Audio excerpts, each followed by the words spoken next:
All right, it's 7:06. I know what happens in your house because it happens in everybody's house. Every night you're going, what should we watch? Every night. The lead editor for Lifestyle, Fan-Sided, formerly of Decider.com, hottest streaming shows, and where to stream your Oscar nominations this week. Oscars are Sunday night. Always appreciate the time with Alexander Zalbin. What time is it? Where are you? Aren't you like in Hawaii? It's 1 o'clock in the morning or something? Where are you? No. I'm in New York. It's 8:07, so I'm slightly in the future from where you are right now. All right, good. I just didn't. What's happening in the future? Yeah.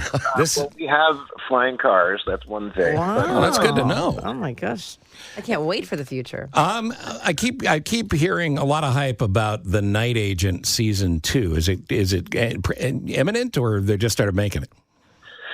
Yeah, well, they are making it. The Night Agent was an enormous hit for Netflix. If you haven't checked it out, it's a spy show from Sean Ryan. I think it was the 6th most viewed series ever. And I don't think it's imminent, but it is coming pretty soon. They're already filming the second season. It just started about a month ago. So in terms of timing, if you're a big Night Agent fan, I would expect it at the very earliest, the end of the year, but most likely it'll come sometime in 2025. So this is a show that we need to watch if we haven't already watched the series. Every single night, my husband goes, okay, we need a new show. And we haven't found one yet. So we're just like catching up on somebody feed Phil because we're like floundering around. We started watching Suits. I'd never watched Suits, the original run. I'm in season 1. Okay. Yeah. We just started watching a movie with it's a couple that falls in love on an airplane. And then they find each other somewhere else. It's Airplane Love. I can't remember the name of it, but we just started watching. It's a movie. Upgraded on Prime Video. Is that the movie? Look at you. Is it upgraded on Prime Video? It might be. Might be. Might be. All right, the Oscars. There's Camila Mendez from Riverdale and one of the guys from Red, White, and Royal Blue. It's very cute. Yes. She is it's like Devil Wears Prada, but not.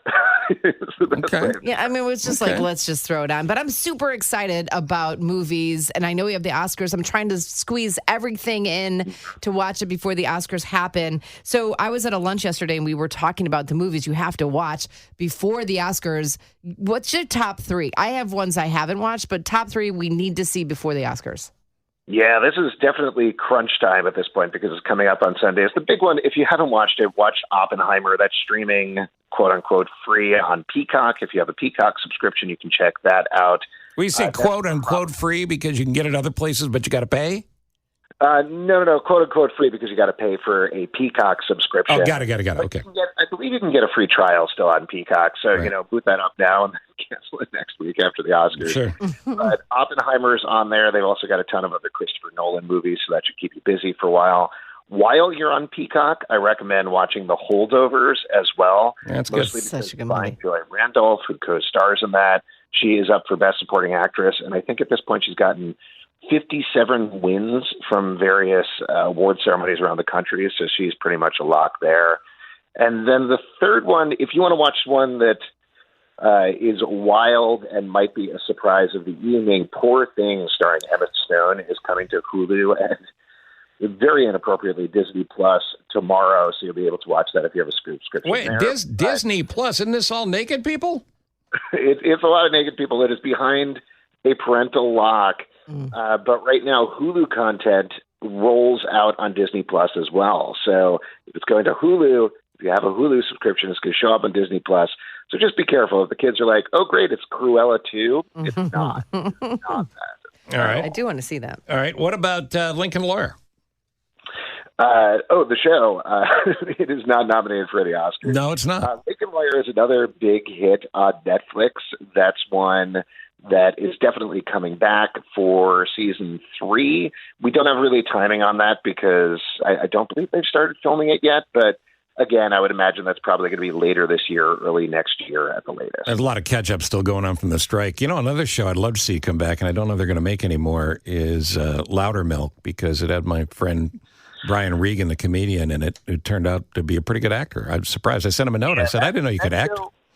That show is done, but I will say, shockingly, they put it on Netflix. It really ran under the radar when it was back on, the AT&T Audience Network, which nobody knew was a network or existed. But they put it on Netflix recently, and it dominated. It did so well. So I don't know. You never say never about these things. I think they're done with the show, but seeing how big it was on Netflix just a week or two ago at this point, maybe they'll be emboldened to go back, visit it for a short run, something like that. So what's coming up new on Netflix? There's a Guy Ritchie. Is it a new movie that's coming out? It's a new show, and it's on a show. tomorrow. It's called The Gentleman. Okay. If you've seen The Gentleman, the movie, it's that, but an entirely different cast. So it's a very typical Guy Ritchie crime drama, intricate, people talking fast, having a lot of conversations. But it's 8 episodes, premieres Thursday on Netflix, and it stars Theo James, Ray Winstone, Joey Richardson, Giancarlo Esposito, tons of other people, Vinnie Jones, who's sort of a staple of the Guy Ritchie thing. And if you like the Guy Ritchie stuff, it's 8 more episodes of that. So no, it's not a movie, but you'll have 8 full hours of Guy Ritchie goodness to watch on Netflix starting tomorrow. Why is there Guy Ritchie hate? I think he makes very entertaining movies. Yeah. I think it's just because of the particular way that he does his dialogue, because he does these crime thrillers, but they're very samey, and I don't say that dismissively. I mean, he has a very unique particular style. He hits it every time. It hasn't really changed or evolved over the years. So if you didn't like it initially, you're not going to like it all these years later. But if you are a fan, I think you will continue to enjoy everything that he does, including this far into the future. Here's another career I'm trying to figure out. John Cena. John Cena is, the wrestler, and he can play funny. Mm-hmm. He can be a tough guy. What's he going to be when he grows up? Do we know?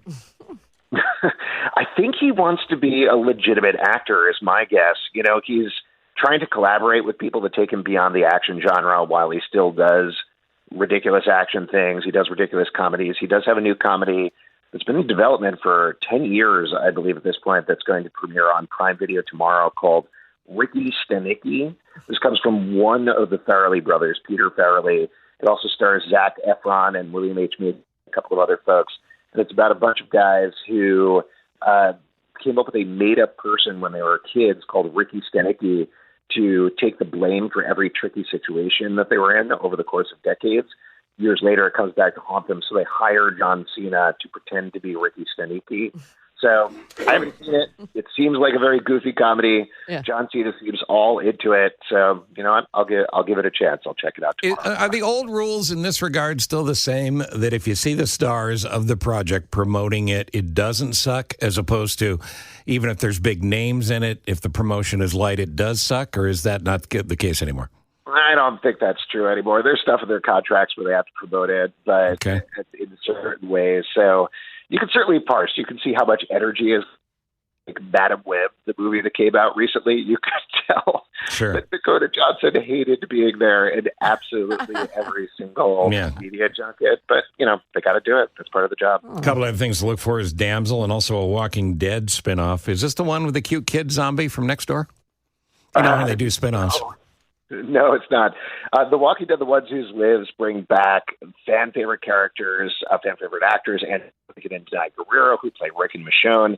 They've been gone from TV for years to present this epic romance of the zombie apocalypse. I will say a lot of people were put off by The Walking Dead years ago. Totally get that.